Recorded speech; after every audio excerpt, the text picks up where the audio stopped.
Hello and welcome to another instalment of History Hack. Alina, who have we got with us today? We've got Gillian Kenny, who's a historian, medievalist and research associate at Trinity College Dublin. Hi, Gillian. Hello, hi both, how are you? Oh, we're fed up with COVID and we're ready to have a laugh today, aren't we? Because we're going to talk mad things. We're going to talk about Irish medieval women, aren't we? Yes, and that is full of mad shit. So distract people from COVID. Brilliant. It was even madder than this time. Yes, wait. I love it. Go. Let's go for it. Let's do it. So let's start with Ireland's most foremost female saint, Saint Bridget. Used magic and was an abortionist. Is this right? Yeah, she was. She was an abortionist. Yeah, I've said that to anti-abortion protesters on the street in Dublin, and ended up getting fairly comprehensively screeched at. Yeah, so it's, I mean, in the sense that she made a fetus disappear, which is pretty dodgy. So of course we've got several hagiographies from her time, her lives of, and in them they talk about the fact that there's a woman in trouble and she didn't want the baby. Bridget made it disappear. And anyway, there's about 4 abortionist saints in the Irish kind of pantheon of saints. She's the only female one. They tended to go, oh, you have a baby you don't want? Let me wiggle my fingers over your tummy there. Quick prayer. And then all gone and everything solved. Yeah, she's called the Irish Mary, and she was like the premier saint. I remember when I was young in Ireland, a little girl, I joined you have like a Girl Scouts that was for St. Bridget. And really?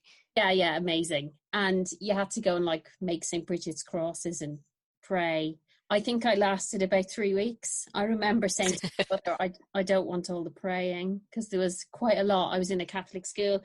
Yeah, she's mega famous. She's as prestigious as Patrick in the kind of Irish tradition. Her origins are, of course, obscured. It may be, some people say she's the Christian adaptation of an existing pagan deity. Other people say it was a real woman, but of course the legends have taken on aspects of the pagan deity. And she did use what you could call magic. She used words of power. So she cast spells. There's a famous story of a man whose wife didn't love him. And he came to St. Bridget and he was like, can you do something? She's like, all right. So she said something and made some kind of hand gesture. And then suddenly his wife loved him so much that when he went fishing, she was wading out to be with him. So, yeah. She sounds a bit creepy. Oh, yes. I mean, what? Yeah, he was like, oh, this is great, except she's standing in the middle of the Atlantic Ocean staring at me all day, so maybe it's not quite the best thing. But yeah, she was, that's the early Irish saints are interesting because there's a real mishmash, They use what we traditionally call magic. So, they use words of power, but in the Gaelic tradition, in the Irish tradition, words are incredibly powerful things, and not just in what they say can hurt, but this seems to be an innate power in them. So in the Irish tradition, poets are really, really esteemed. And some poets were believed to have access to kind of a magical power with poetry. So with their satire, that it could actually kill you. I mean, it would actually kill you. So there's even some examples from the later Middle Ages when the English were over there of an English governor of Ireland was supposed to have been killed by satire, stone dead, because the words had such power. So she's part of, she's that tradition, but I mean, as you can probably tell by now, Irish people like to talk a lot. So does she tell us something though about agency by women in contraception, even in earliest times? Yeah, I think so. I mean, I think there's definitely something there about women making a choice and having the agency to act on it. Now, whether that means they needed to go to someone to help. So, you think of it, in a real life situation, if a woman was in trouble in that way, she most likely would have gone to an older, wiser female in that sense to help out, to control their contraception, or well, of course, back then they didn't really know the difference between contraception and abortion, but to control what had happened to her, to get rid of the baby. And I mean, there's loads of evidence from around Europe that women certainly used, certain plants to try and get rid of a fetus. So there's no reason why Irish women couldn't have done exactly the same thing. That there wouldn't have been a way of doing it. I mean, it's an interesting question because, of course, Ireland's only recently passed abortion into law, and it was a very contentious issue for, hundreds of years. So, the idea for many Irish people, so I wrote an article on abortion in medieval Ireland a while ago, and my inbox was astonishing. With abuse. Well, yeah, but also a lot of people saying they were praying for me, which is, handy, brilliant, thanks.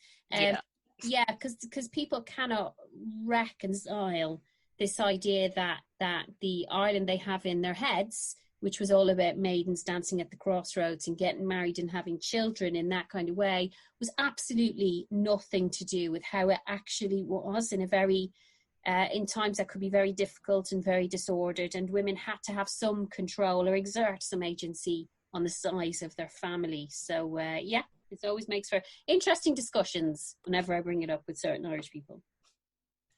The next point kind of feeds into this one, but you said something about words. Now, the first thing that popped into my head was sticks and stones may break my bones, but words will never hurt me. But in theory, in Ireland, that's so wrong, isn't it?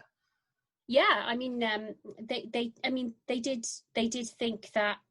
So it's a certain power in your words. I mean, it slightly goes back to a much earlier time. So what we know about, say, early Ireland is mainly encapsulated in legal codes, which were written down around 7th and 8th centuries, and they in turn go back to a much earlier time. But some of them talk about the magic of druids. There's one particular instance, and a druid is talked about, and he's basically holding a puppet, and he's cursing someone, but he adopts a particular stance and uses a particular set of words, which of course is standard in magic, and he looks towards where the person is, and he has people around him.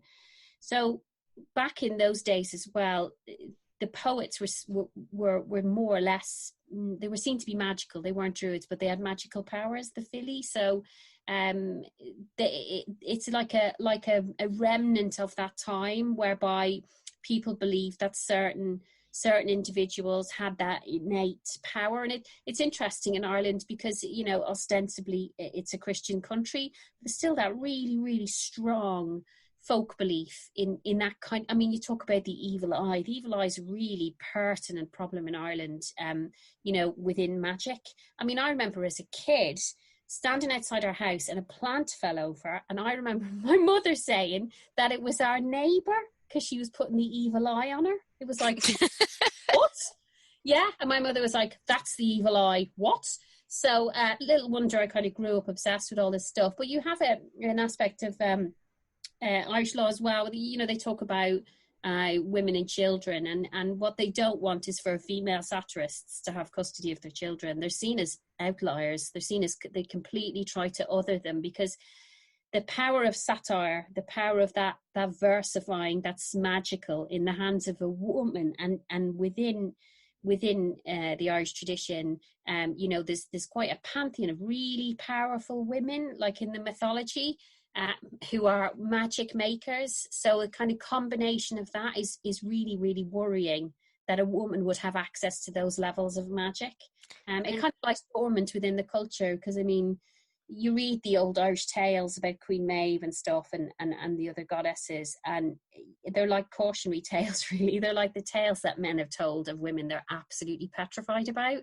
And yet, yeah, you don't get mass witch trials in Ireland. No, you don't. No, we had one famous one, a woman called Alice Kettler in the 14th century. So there's various theories as to why that's happened. So one of them is that at the most basic level, the witch trials were English.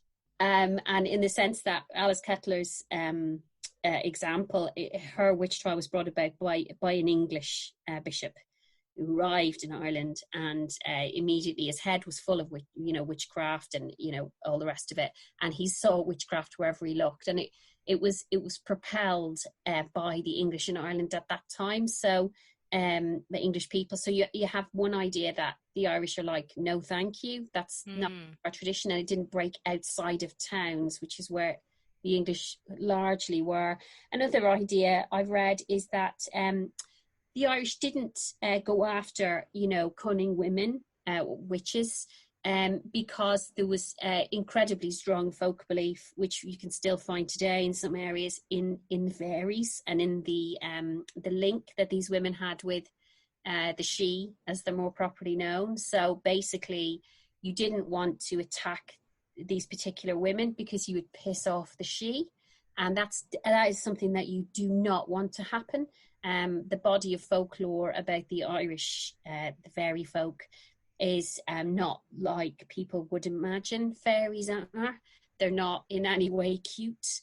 They are they're puckish, they're Is it like the Cornish tradition where they're little buggers?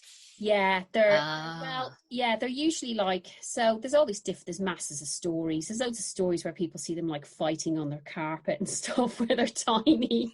But in other traditions, there's all these stories, people come into their kitchen at night and they're like, oh, there's a full scale battle happening in front of the fireplace, amazing. So there's other ones where they're full size, and they enact vengeance on you if you piss anyone off who they like. So that was another possibility. I mean, I'm painting it in the broadest possible terms. Yeah. It never gripped Ireland, but interestingly, it ramped up a bit in the 17th century when you get English and Scottish settlers in, and they import their traditions of witchcraft. So things like witch bottles, and Alice's trial was interesting in the 14th century because that's the first time people talk about anyone having it off with the devil, because she's supposed to have had the devil as her lover. Mm-hmm. So her trial is quite interesting because you get a lot of these ideas kind of floated in court. Anyway, she took off, she escaped, and they burnt her servant Petronilla and a couple of other people. But Alice escaped, and here's an interesting thing. I was doing some work on Alice Kettler a few years ago, and I was just looking up. I mean, the story is that she fled to London or an English city and lived there till she died. And there's a weird folklore grown up around her on parts of the web that she went underneath London and lives underneath the city as a serpent. Okay. What? Novelty. It's really weird that she was, in fact, deeply magical. I mean, the thing about her is she had something like 4 husbands, and she did probably kill 3 of them. The accusations were brought against her by her stepchildren. She kept marrying these men, and then they'd suddenly die with their hair falling out and stuff. Oh, my nails are falling out. What could that be? Oh, I don't know. So she kept marrying these old blokes and gathering the money to her after she died. And she was seen outside her house brushing the dust of the town towards her son's house and muttering about brushing all the wealth of the town towards her son. So there may be something there, is all I'm saying. But, and she has supposedly had a box which she kept locked, and they opened it up and there's all kind of salves and ointments in it. So she was probably poisoning them. The third one probably did have arsenic poisoning or something like it, because he sickened really quickly. So yeah, there may have been a modicum of truth, but anyway, she got away, and the witch trials never took in Ireland. We didn't have them. We had other catastrophes. We had a lot going on. You know what I mean? We didn't have time for witchfinders. I don't have time for that shit. What about Ireland's first? Well, Ireland has the first earliest references to cunnilingus, doesn't it? Yeah. Well, yeah. We think it does. So this is from the work of a very good scholar called Tom O'Donnell. If anyone wants to kind of look up his work on it, he's done a lot of good work, and he talks about Tom was researching the sexual practices of our ancestors. So one of the gaps in knowledge in the past is about things like cunnilingus. Like, it's not mentioned, You do get fellatio mentioned, and that's usually mentioned in things called the penitentials, which are like books of rules for clerics. But you never get mentioned. You never get cunnilingus mentioned because, of course, the monks were taking part in fellatio, we think. But there's one he refers to, he's found a reference, and it says, anyone who performs the fornication of the lips, penance for 4 years if it is their first time, but if it is usually their custom, 7. So he thinks that's not about the lips of your mouth. I'm trying to think what else it could possibly be. Yeah, it's lips for your mouth and lips of your vagina. So the Irish word that's using it is can refer to both. But it's in a section that's talking about sexual sins within this code in a book called The Old Irish Penitential. I think it's something like 7th century. So in the other section of it, in the section it's beside, it says, anyone who spills his seed in the mouth of a woman must pay full penance for 5 years. If it is a usual thing, 7. So it's like if you've been busted repeatedly. You're always at it. Stop. If the maidservant's coming out wiping her mouth continually, it's like, enough, 7 years. Come on. Here's one for you. There's no such thing as illegitimacy in Irish law. Strictly speaking, it's because you could have more than one type of wife and you could have concubines. So basically the children that came from these unions had claim. There was no kind of, you can't have a claim if you're the son of a secondary wife or a concubine. So Irish, if you think about the way Ireland was organised in the Middle Ages, so they had various kingdoms. But according to Irish law, primogeniture wasn't the way things were done. Now, it was much later on, and in towards the early modern period, it got more like that, especially after the Norman invasion. It tends to change a bit, but essentially you had a wide kin network, and certain of the males descended from you, or perhaps uncles, cousins, had a claim to kingship when you went. So they kind of left it open. That could cause chaos. That could cause years of interfamilial strife and lots of people killing their brothers and cousins and so on. So it wasn't ideal, but it essentially meant that you had a big pool of heirs. So in the Irish tradition, you could have a woman who was your first wife, your premier wife, who was of equal status to you. And she had lots of kind of, not freedoms, but she quite a good amount of freedom of movement in terms of the fact that she held onto her dowry. She didn't have to take your name. She still maintained essential links with her family, which gave her a little bit of freedom in how she dealt with you. And she could make contracts and do lots of stuff. So that's the ideal state of marriage.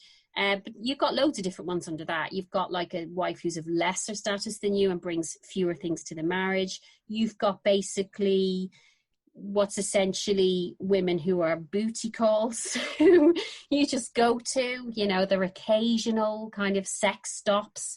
But the early Irish lawyers were kind of obsessed with making sure everything was covered and that these women were protected, so were their rights and the rights of their children. So they are a type of wife. And they're, there's concubines, the clerics often had concubines, so they often saw as their wives. So in the Irish tradition of the church, you'd often find a bishop is succeeded by a son or an abbot. I found millions of references, no, not millions, lots of references in the papal records to Irish people looking for special papal dispensations because like their mother and father were either a nun or priest or sometimes both. So it's a very, very different way of looking at family and relationships and inheritance. Now it does change, but it does mean that there's no stigma around illegitimacy like you would get in most of the Western European tradition. There's nothing about that. Now in the Irish Church, of course, they did condemn illegitimacy. They did condemn polygamy. They didn't want it, but that's the official line. Outside of the official line, everybody had a wife and children. I mean, it was unusual for like an Irish priest not to have a wife and children, because Ireland was fairly cut off you know, for most of the later Middle Ages from Rome, and basically it was a bit of a Wild West, and the church just went, well, fine, you know, we'll do our own thing, and continue to do so. So it's a very different world. It's a very different mindset, really, to say, if you think of the contemporary kind of English one, and in Ireland at the time, of course, there was a contemporary English society, which was there as well, because after the Anglo-Normans came in, the place fractured. So you have English lordships, and you've got the Pale, which is the area around Dublin and the big cities where they follow common law, and they, you know, they follow church teachings on as you would imagine it to be, on, you know, one wife, and they do primogeniture.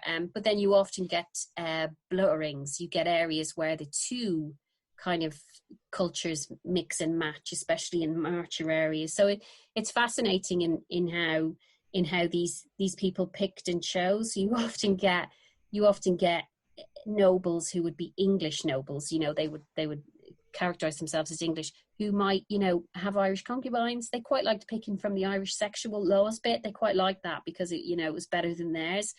And they would, you know, speak Irish, and they'd have Irish legal officials, and they, you know, allow them to run kind of along Irish lines. So it's interesting because it can be difficult to untangle the web. But basically, essentially, in very broad terms, it wasn't the same attitude towards illegitimacy as you did have in contemporary English society, for example.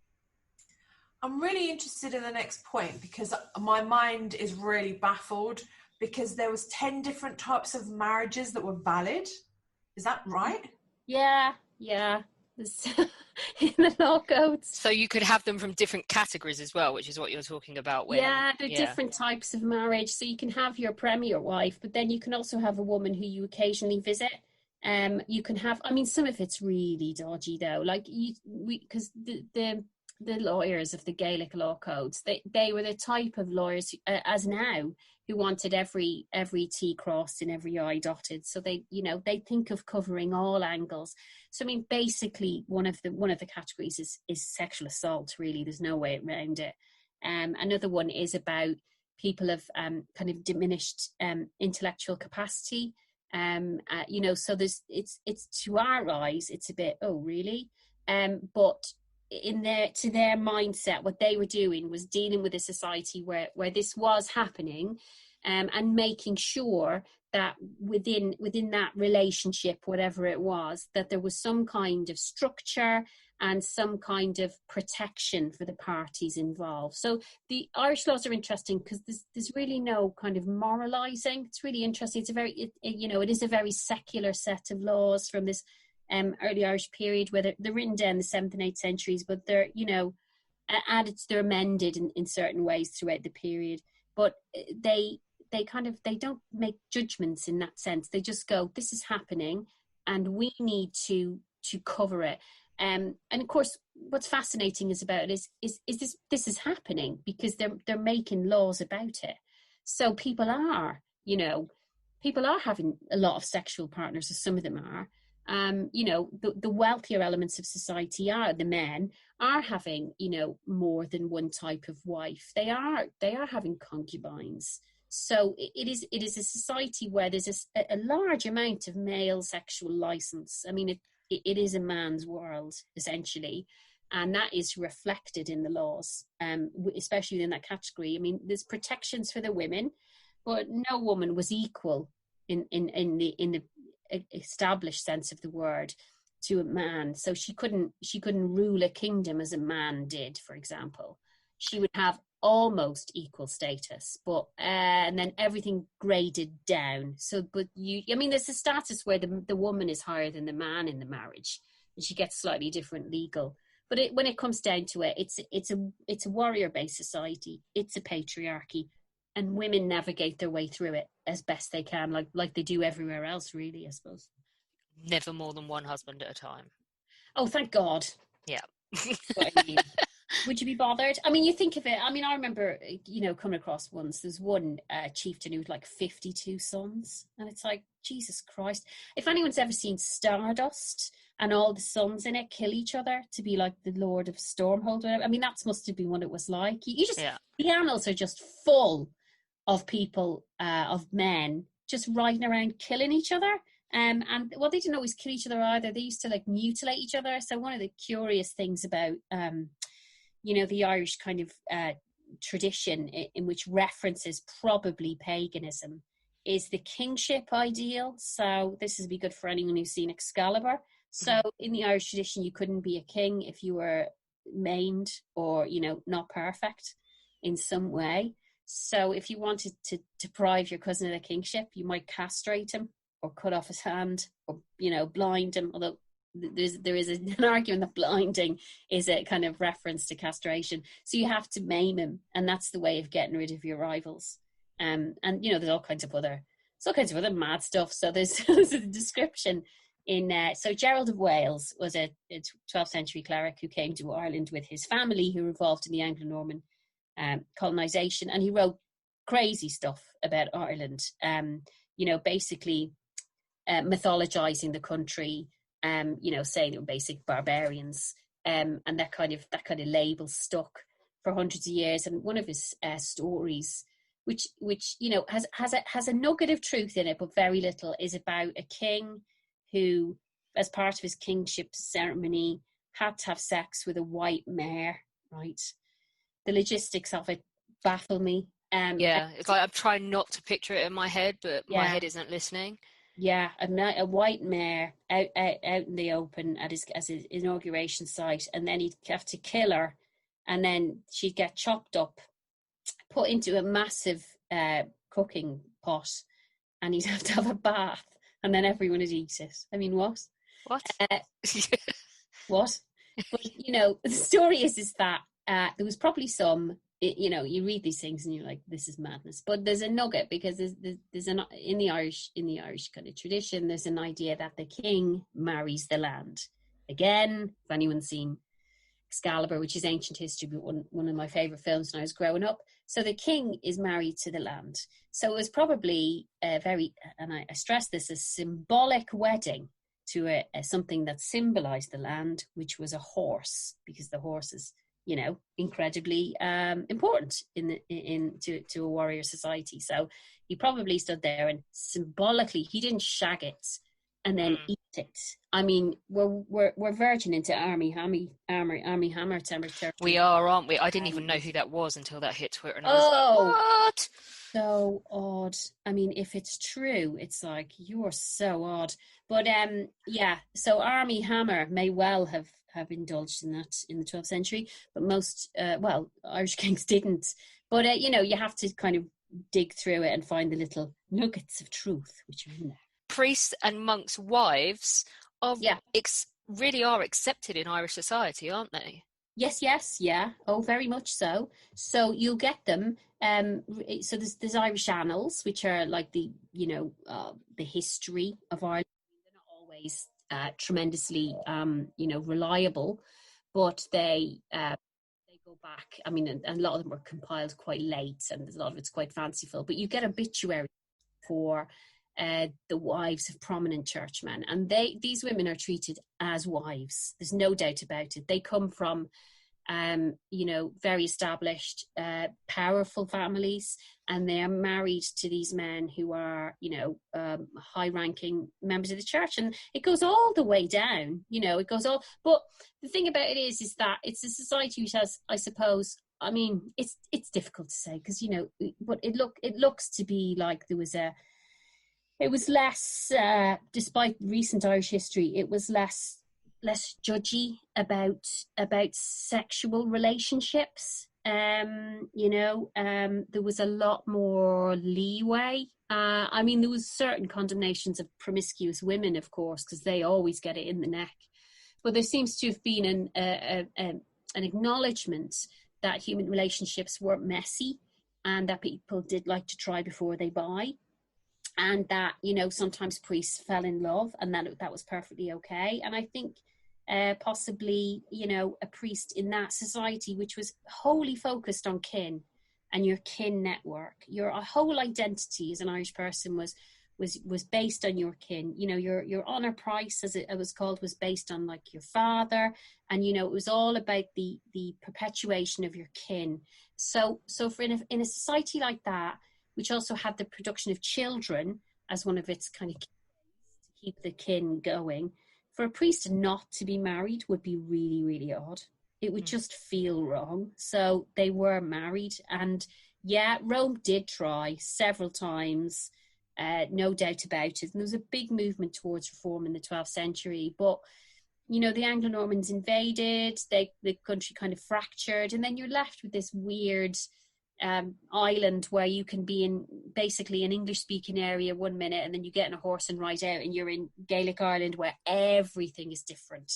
And the Gaelic tradition in the church, you know, it was an older tradition. It's always been slightly cut off. So it wasn't until much later, I suppose you could say 16th, 17th century, it was all brought into line, mainly by the Elizabethans and the Stuarts. That dastardly Cromwell, when he showed up with his killjoy philosophies. Yes, it's even earlier. One of the more neglected portions, I think, of public history is the rampant genocidal cruelty that you find with in the Elizabethan period. It's astonishing in Ireland what happened. I mean, historians used to not use the word genocide, partly because it was so political, because Irish history has always been politicised. And you have to be kind of careful about how it's presented sometimes. But I think if you look back at what happened in Ireland, and certainly in the later 16th century and into the 17th, I mean, there are people running around in Ireland who didn't do half what Cromwell did in the 16th century. I mean, there are people who did what Cromwell was accused of in the 16th century. So, I mean, but it's a slightly different world then, you know. The element of religion is introduced in the mid-16th century. The Irish didn't turn Protestant. The English state was Protestant, and that just allows unspeakable horrors to happen, because you can so comprehensively other a population for not being the same as you. So that's a whole other thing. But I mean, centuries of propaganda were built on, and you know, there was just mass slaughter carried out on a scale which hadn't been seen in the country before, because the idea was to civilize Ireland. So all these thousands of years of development and a whole culture and society was basically wiped out within about 80 years. You know, there are lessons to be learned for us today from this, I feel, about othering and about calling people names. It gives people the freedom to carry out stuff that they wouldn't necessarily do at home at all, I think. So was there a way to get rid of your husband at this time? Yeah, so under Irish law, which was secular, of course, you could divorce your husband for a number of reasons. You could divorce him if he was impotent. You could divorce him if he was gay. You could divorce him if he became a priest. You could divorce him if he went on pilgrimage and didn't tell you. How common was that? Like, Yeah. You know what I mean? He comes back smelling of beer, though. You'd be like, you haven't really been on a pilgrimage. Where have you been? Oh, I was in Rome. What? And you could divorce him for being too fat to have sex with you. And that sounds like, really? But the reason that is because, of course, there's a kind of biblical imperative, interpretation of the Bible, which St. Paul said, which was like men and women have to give each other kind of conjugal bliss. You have your conjugal rights. And the lawyers kind of interpreted that and some other stuff as meaning that if your husband was too fat to have sex with you and therefore give you babies, because of course it's an entire society obsessed with family, then you could dump him. Now, it all sounds great. The problem is, though, is that if you're an Irish woman and you dump your husband, the likelihood is he keeps the children. They're seen as his. So you leave and you would have to go back and live under the kind of overlordship of your father, or if he's dead, your older brother or your uncle, and you basically go back to having someone with zero legal rights. What used to happen quite a lot was that it happens more on the other side. So men divorce their wives, you know, they just leave them. They don't even go through any kind of formal process. And they could divorce their wife if she had an abortion. And there's loads of things, whenever they didn't they didn't really say it. They just kind of dumped them, and then you find these women who are left with children in a dire state. So that was where, in the later period in Ireland, you see Irish women starting to use English church courts, because they go after their husband. They go to the church court, and they'll say, my husband we were married and he's left me and you need to get him back. And the church would say, you need to come back to her. Whether it worked or not is another thing, but it is largely about having children. You're also allowed, you're also allowed as a husband or wife to leave your husband or wife for a bit and go and have a baby or get pregnant by someone else. Because they're so mad to have children that if you were with someone and you couldn't have children with them, you could go and have children with someone else and then come back. I mean, genius. It is a really good solution, isn't it? Because it means you don't have to break them up. I mean, there's all this freedom there that you could take advantage of, but in reality, I mean, you wouldn't divorce your husband unless you were particularly independently wealthy, and that didn't even really happen either, to be honest. I mean, women's power was largely curtailed within Ireland, but by the legal system anyway. They were allowed a certain amount and no more. So you weren't going to bother. Why would you divorce him? What would you get? Unless he's abusive, in which case perhaps women had no option. But there's another curious part of the Irish laws, that they recognise that there is a level of violence. They recognise that it's not allowed. And that's outlawed, like severe violence against women. Children are massively well protected in the Irish legal codes. Reading recently about all the awful stuff in Ireland about the mother and baby homes and kids being neglected.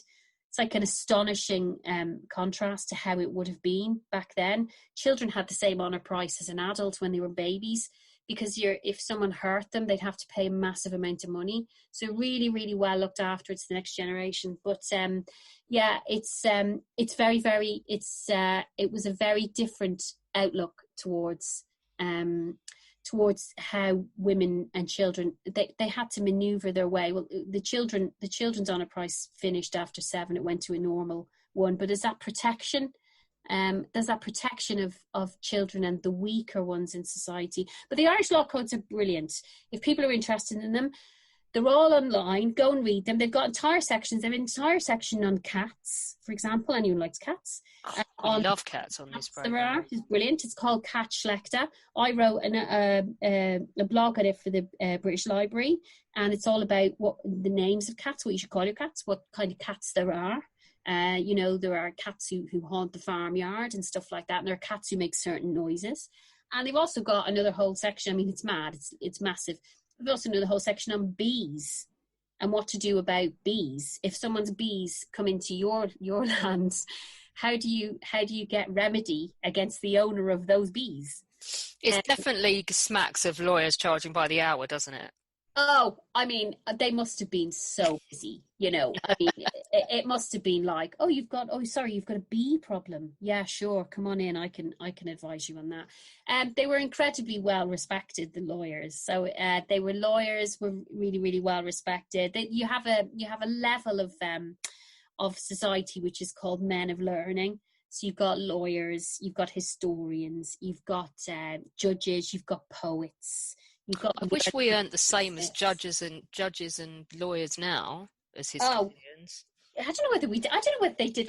Some of them were really rich back then. Some of the historians, they were like, and you had hereditary families who were attached to kingly families, and basically, I mean, it must have been really easy. So you're just like, yes, you're descended from Irish gods. Yes, what's next for today? Yes, here's your genealogy. Job done. Thanks. I'll take a pension. And they were expected though to maintain open houses.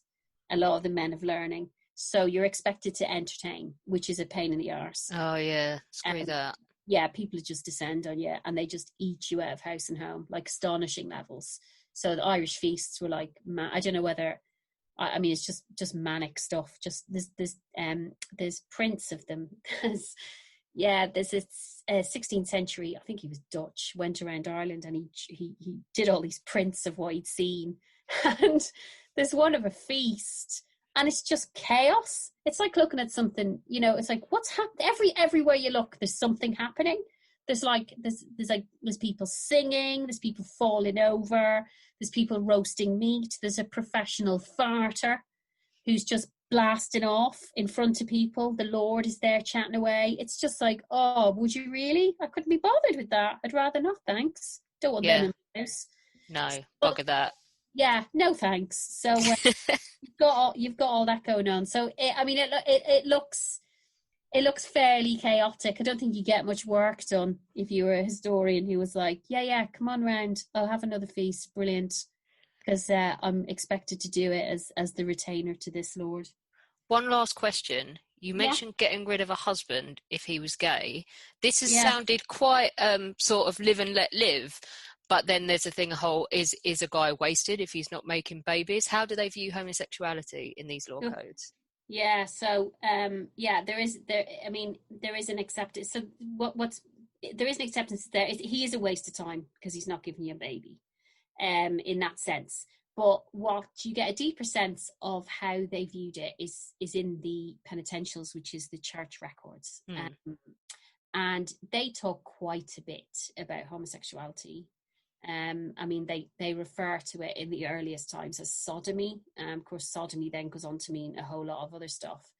But Eleanor Yanniger told us that sodomy is anything that isn't P's and V's. Yeah, anything that doesn't give you a baby is sodomy. So so they talk about, in this early period, they talk about homosexuality. So they talk about it in general, but they're really, really concerned about it in the church because the monasteries are full of young men and boys.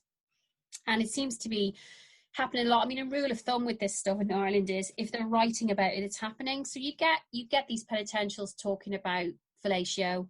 You get them talking about interfemoral sex, where they're putting their penis in between the thighs. You get explicit references to anal sex. I mean, it's in other penitentials around Europe as well, but the Irish ones pay particular attention to it. There's an Irish monk who wrote a penitential, and his name is Cummin, which is fantastic. It's Cuymeann. So nominative determinism. It's like, my name is Cummin, I'm going to write about Cummin. And he wrote a lot, and it really exercises them because it really is a waste of time. It's seen as an unnatural sin. It's like, onanism, it's like spilling your seed on the ground. What's the point of it? You're ordained by God. And they were supposed to say clean. But there's another interesting one. I think it's the Penitential of Finian, where you're allowed to kind of recapture your virginity after you just go chasing it around a field. I don't know, you just seal up again. after 7 years, you're like, mate, COVID is probably doing that for quite a few people. Yeah, but I think the acceptance is it was seen really as something that boys did. They talk about boys. It's something that boys did, but men should grow out of. So they look at it a bit like, you get those stories about kind of English public schools, and it's that. It's like, well, raging hormones. The boys have to dry hump their mates, but then they grow up, and then it's fine.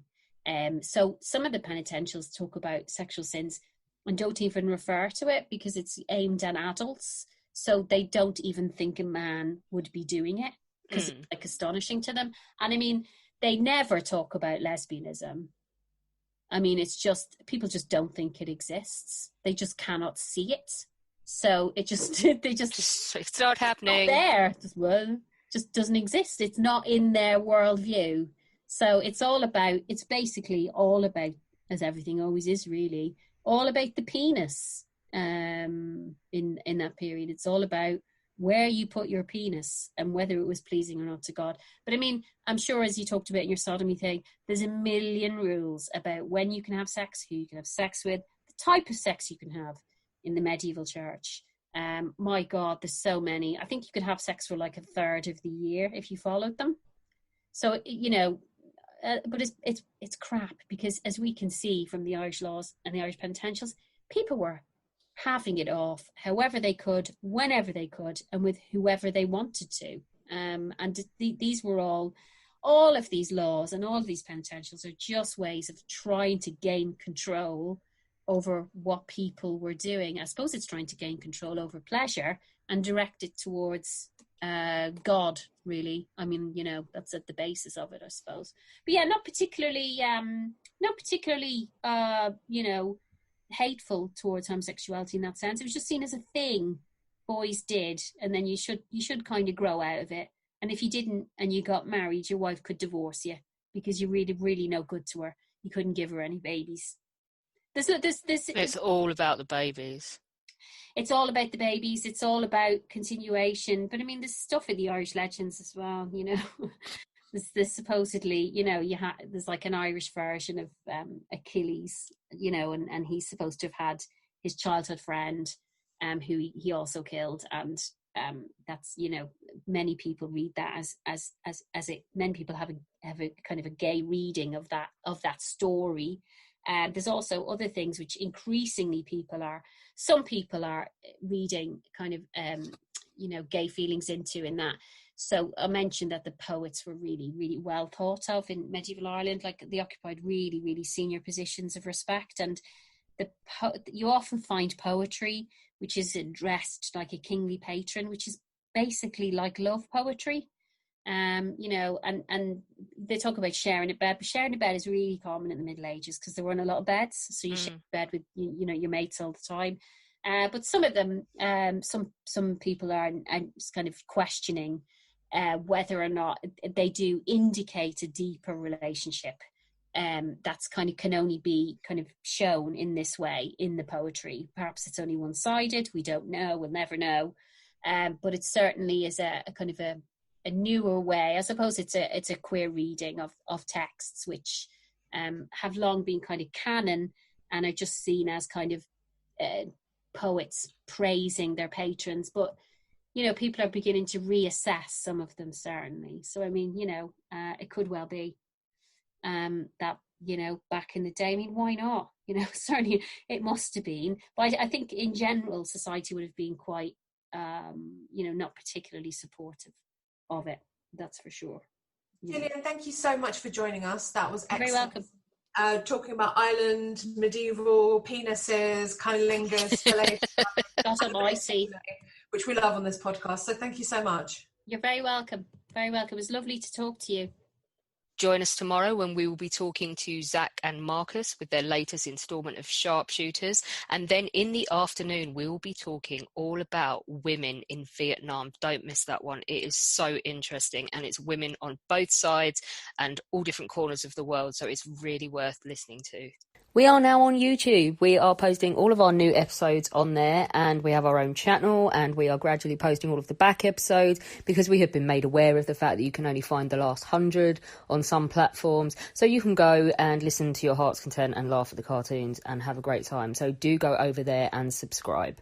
Don't forget that we do exist on Patreon as History Hack and on Patreon as well, which is Podbean's own version. Alina and I have had massive fun doing this in 2020, but life's going to change quite a lot next year, and we're going to actually have to go and earn a living, etc. If we want to keep up the regularity that we've been bringing you and the kind of guests that we've been bringing you and the workload, then we will need your help. So if you join, there's going to be incentives for joining on either of those platforms. We're revamping ourselves on both of them. So don't forget to go in. You can do as little as $1 a month, and it all goes towards keeping up History Hack as regular as we've been able to bring it to you this year.